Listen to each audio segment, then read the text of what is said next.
Today I am going to show you the three main weapons in every government's toolkit: fiscal policy, monetary policy, and supply-side policy. Tool number 1, fiscal policy. This is the government's use of taxation and government spending to influence the economy. Two levers: tax and spend. That is it. When the economy is struggling, the government can cut taxes and increase spending. People keep more of their money. Government pumps money into roads, hospitals, and schools. Demand rises. The economy picks up. This is called expansionary fiscal policy. When the economy is overheating and inflation is rising, the government does the opposite. Raise taxes, cut spending, less money in people's pockets, less demand, prices stabilize.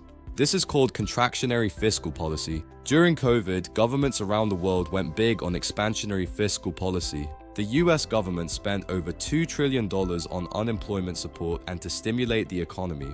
The UK furloughed millions of workers, paying 80% of their wages to keep them employed. Both governments borrowed massively to fund this spending. The economy was kept alive, but debt levels soared. Tool number 2, monetary policy. This is the control of interest rates and money supply to influence the economy. In most countries, this is not done by the government directly. It is done by an independent central bank. The Bank of England in the UK, the Federal Reserve in the US, Bank Negara in Malaysia. The main tool is interest rates. When inflation is high, the central bank raises interest rates. Borrowing becomes more expensive, people spend less, businesses invest less, demand falls, inflation comes down.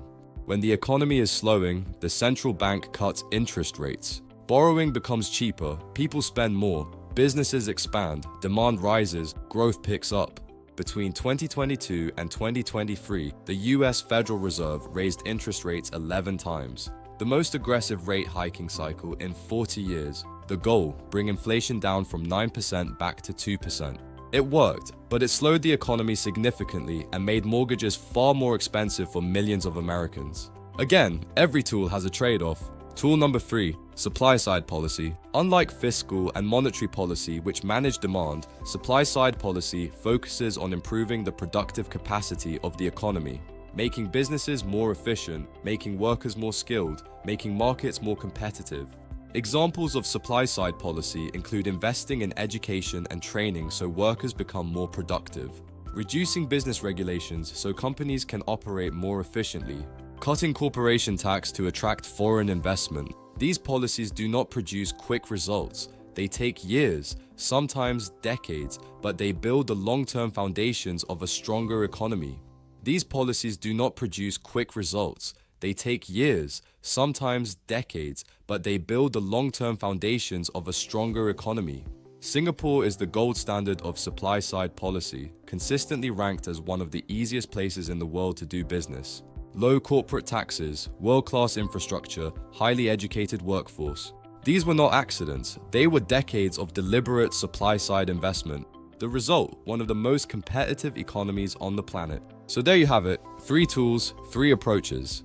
Fiscal policy, tax and spend to manage demand. Monetary policy, interest rates to control inflation and growth. Supply-side policy, long-term reforms to boost productivity and competitiveness. No single tool solves everything. The best governments know when to use which tool and accept that every tool comes with trade-offs. Full study notes and past paper practice at exampassport.online. Link is in the description. See you in the next one.